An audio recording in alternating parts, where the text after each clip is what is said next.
This is a Beyond the Badge with Vincent Hill quick fix on Radio Influence. Philando Castile, the one that, his baby mama live streamed the shooting of him on Facebook. Now that officer's charged with manslaughter. I told you about that last week. But I read an article and it kind of made me laugh. Then it really pissed me off because it's saying that this officer who shot him, it was a horrifying fact that this was not the first time this officer had dealt with him. And I'm thinking, oh my God, what is this horrifying fact? So it was MSNBC who did this piece, and it says that records show that officer had stopped, or he helped in the booking of Castile back in 2011 when he was driving on a suspended license. And I'm like, okay, so just so I'm clear, it's horrifying that way back when, 5 years before the shooting death, way back when this officer had only been on the job for 2 weeks, which means he was likely riding with the field training officer, FTO, and he just simply happened to be the guy who assisted in the booking that he's dealt with Castile in the past. That's horrifying? No, that's not horrifying. And then that article went on to say that this just proves credence that his driving record, because Castile had a horrible driving record. He had been stopped like 50-something times. And it just proves that police target black people for misdemeanor crimes. No, that's not true. But to that I say this, right?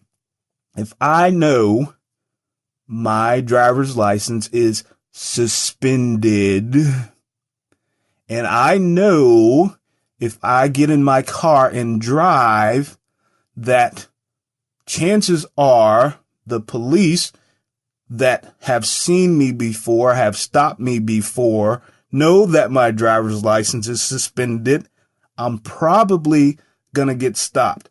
So instead of putting the blame on the fact that I'm a black man driving a car and I'm being harassed, I'm going to put it on myself to say, hey, I shouldn't be the stupid idiot to get in my car knowing that I don't have a license, knowing that I know police know this, knowing that I could get stopped, and I'm not going to do it. I'm not going to play the race game, right? So for them to say, oh, it's a horrifying fact that he stopped him before is total bullcrap. Because let me explain something to you. True story.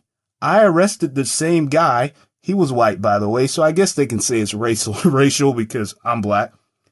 I arrested the same guy 3 times for DUI. Not because I profiled him, not because of that. The first time, I just stopped him because of a taillight or whatever it was. I knew he was drunk. I gave him field sobriety. He failed. He blew. He was drunk. His license was suspended. Guess what? A few months later, as I'm driving by my patrol zone, because that's what officers do, they drive in their patrol zone and they get to know their patrol zone. Guess who I see driving? Wait a minute, sir. I know your license is suspended because I've arrested you for DUI before. Guess what? He was driving on a suspended license. And guess what? He was intoxicated. So guess what I did? I arrested him again for DUI and driving on suspended. Guess what? The third time, the exact same thing, leaving the exact same spot. Was I looking for this guy? No. I'm just in my patrol zone and I know the people I've come in contact with. It doesn't mean I'm profiling this guy. Doesn't mean I pinpointed him. So for this article to say, oh, well, his driving record comes into question. Was he being targeted? Well, he may have been being targeted, not because he's black, but because the police knew his driver's license was suspended. And if they know that, and he's on a public street, and he's driving a vehicle, it is against the law. Beyond the Badge with Vincent Hill can be found on iTunes, Stitcher, and RadioInfluence.com.